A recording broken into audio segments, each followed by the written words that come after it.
La vie en vrai à 6h38 et les agriculteurs qui sont face aux plaintes des néo-ruraux. Les odeurs, les bruits de tracteurs, la vie n'est pas toujours aussi paisible à la campagne et surtout du goût des citadins qui débarquent. Et il y a pour cela une proposition de loi actuellement qui vise à limiter les conflits de voisinage afin d'éviter ces plaintes. Nous sommes avec Christophe Rienaud qui est vice-président de la Chambre d'agriculture du Tarn et co-secrétaire de la FDSEA. Bonjour. Bonjour, merci de me recevoir. Bah oui, alors qu'est-ce que ces néo-ruraux reprochent aux agriculteurs? Est-ce que vous avez déjà eu ce cas de figure, vous, dans votre département? Oui, c'est fréquent et pas nouveau, et ça va peut-être même au-delà des nouveaux habitants de la campagne. Là, la question, en fait, c'est la cohabitation entre une activité économique essentielle pour alimenter, essentielle à la fois pour faire créer les paysages magnifiques qui sont attractifs dans nos campagnes. Ça, c'est l'agriculture. Et d'un autre côté, les zones d'habitat. Ouais. Et parfois, les bruits, les odeurs peuvent générer des nuisances pour les habitants, alors qui plus est quand ils sont nouveaux à la campagne et qu'ils n'avaient pas forcément ça en tête. Ouais. Et derrière, on se retrouve avec des plaintes et de la difficulté à pouvoir développer nos structures. Oui, il y a un éleveur de vaches laitières, par exemple, qui a été condamné à payer 100 000 € de dommages et intérêts à ses voisins, à 6 de ses voisins, qui étaient gênés par l'odeur, le bruit et le meuglement un peu de ces bêtes. Bah oui, voilà, comme ça, bien sûr, ça peut arriver. Mais ça, c'est la vie de la campagne, Christophe Rienaud, hein. Ce qu'il faut que nous arrivions à réancrer dans les mémoires, c'est, je le disais, à côté du côté bien vivre et agréable que l'on a à vivre à la campagne, il y a aussi cette réalité de devoir avoir des bâtiments agricoles. Et là, la question, c'est des bâtiments d'élevage pour tout simplement pouvoir loger les animaux. Dans le cas de l'agriculteur que vous citez, de pouvoir traire les vaches. Donc voilà, il y a ces obligations-là.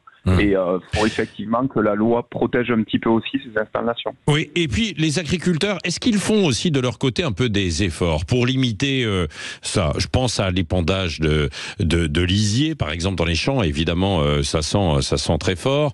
Il y a le maïs, hein, bien sûr, quand il est couvert, l'ensilage, etc. Et ça ne sent pas très très bon. Est-ce qu'il y a des moyens pour vous d'éviter aussi un peu la propagation de ces odeurs? Non, mais bien sûr, il y a tout simplement déjà des règles. Le fumier, idéalement, si on veut qu'il soit le plus efficace pour le sol, faut l'enfouir le plus vite possible. Donc la question de l'enfouissement dans les 48 heures est quelque chose d'évident. Il y a la proximité des maisons. Là, quand je parle de règles, la réglementation nous dit vous resterez à 50 mètres des maisons et à moins de 100 mètres, il faut l'enfouir. Ouais. Donc déjà, il y a des choses qui réglementairement cadrent. Ouais. Ensuite, il y a parfois, sur une journée pendant dans l'année, il y a parfois ce besoin de sortir le fumier. Bon, à nous de trouver les bons moments pour le faire, peut-être dans des moments où la pluie va venir derrière pour calmer les odeurs, mais ça reste quand même très un épisode, c'est pas tout le temps, quoi. Oui, c'est ça. Est-ce qu'il y a, selon vous, aujourd'hui, une préoccupation dans la ruralité? Est-ce qu'on veut défendre un petit peu les valeurs? Je sais, par exemple, qu'il va y avoir une liste aux européennes qui va se présenter.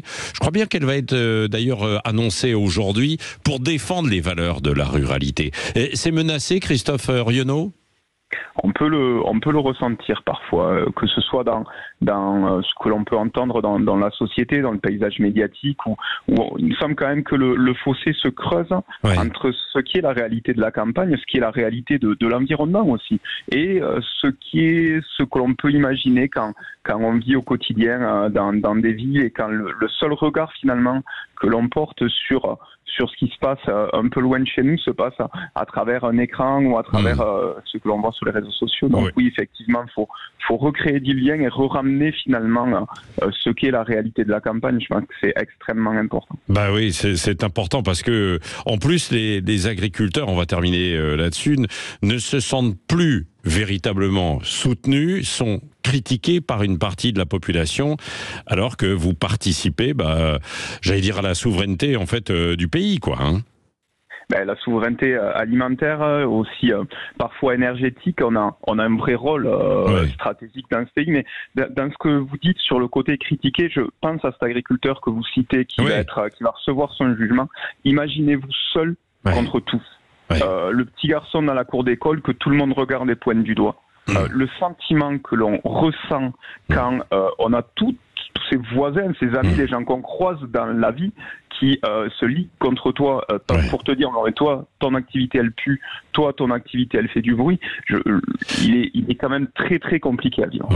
Bon en tout cas vous avez le soutien des auditeurs qui votent en masse là sur les réseaux sociaux ce matin, Christophe Rionneau, parce que on dit odeur, bruit de tracteur, chant du coq, est-ce qu'il faut une loi pour protéger les agriculteurs des plaintes des néo-ruraux? Et vous avez un soutien à 88% avec beaucoup de commentaires. Nous y reviendrons. Vous pouvez vous-même aller voter.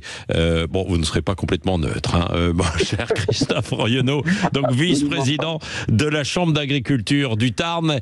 Et on suivra d'ailleurs aussi la présentation de cette liste ruralité. Je crois que c'est aujourd'hui ou dans les jours qui viennent. Merci d'avoir été avec nous ce matin. Dans un instant, donc les grands titres de l'actualité. Et on va revenir aussi dans Hashtag On en parle sur la ministre des Sports qui se dit prête carrément à interdire les déplacements de certains supporters de football. Vous avez vu ce qui s'est passé à Nantes le week-end dernier.